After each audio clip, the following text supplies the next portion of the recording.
எல்லாரும் சேர்ந்து ஆடலாம். நான் எதுக்கு சொல்றேன்னா, கரை படிந்தாலும் சுத்தமாகும். அதுதான் உண்மையான நட்பு.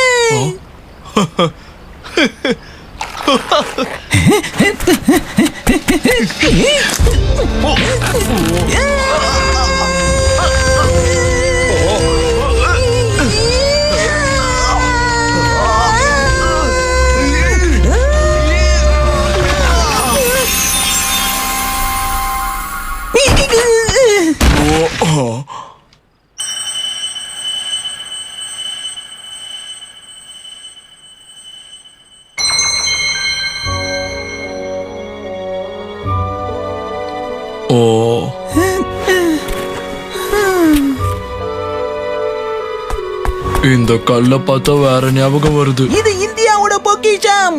இத பார்த்தா இந்தியாவை தான் ஞாபகம் வரும்ல. அதத்தான் நானும் சொன்னேன். அதான் சொன்னேன் நானும்.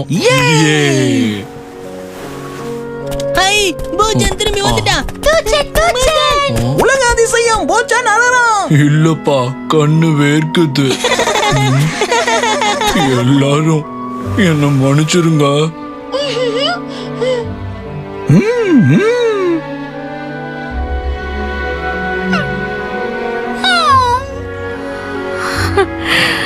பார்க்க ரொம்ப அழகா இருக்கு. அவன் காட்டு மிராண்டியா நடந்துக்கிட்டாலும் அவனோட ஃப்ரெண்ட்ஸ் அவனை கடைசி வரைக்கும் விட்டு கொடுக்கல. இவங்களோட ஃப்ரெண்ட்ஷிப்பை பார்த்து நான் சிரிக்கணும், சந்தோஷப்படணும். ஆனா நான் பொறாமப்பட்டு இந்த சின்ன பசங்களை பார்த்து நான் கத்துக்க வேண்டியது நிறைய இருக்கு. நான் ரொம்ப பண்ணிட்டேனோ. ஒருத்தர் விட்டு கொடுக்காம இவங்க என்னைக்குமே இப்படித்தான் இருக்கணும். நான் ஒரு சுயநலக்காரி. என்னை பத்தி எல்லாருக்கும் தெரிஞ்சா எல்லாரும் என்ன வெறுத்துருவாங்க. என்னென்னமோ உளறிட்டு இருக்கு.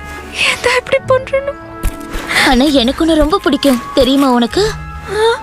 அடுத்தவங்களுக்காக சிரிக்கிறது, சந்தோஷமா இருக்கிறது எவ்வளவு பெரிய விஷயம் தெரியுமா? ஆனா சில நேரத்துல நமக்கு அந்த ஃபீலே வராது இல்லையா? ஆமா, மத்தவங்களால நேசிக்கப்படணும்னு தானே நீ ஆசைப்படுற. நீ யாரையும் காயப்படுத்தல, தப்பான வேலையும் பண்ணல. நீ ரொம்ப நல்ல பொண்ணு அரியானா. இந்த உலகத்துல யாருமே பெர்ஃபெக்ட் கிடையாது. நீ பெர்ஃபெக்ட்டா இருந்தா நிச்சயமா இத்தனை வருஷம் நான் உங்களோட வாழ்ந்திருக்க மாட்டேன் ஹாரி. ஓடி போயிருப்பேன். நானும் அப்படிதான். நீ ரொம்ப அழகா பர்சனாலிட்டியோட ஹாட்டா இருந்திருந்தா, பிளஸ் கைண்டாவும் பிளசண்டாவும் எல்லாத்துலயும் பெர்ஃபெக்ட்டா இருந்திருந்தா வாழ்க்கை நல்லா இருந்திருக்கும். ஆனா நான் கொடுத்து வைக்கலையே. இந்தியாவின் நம்பி அரியானா.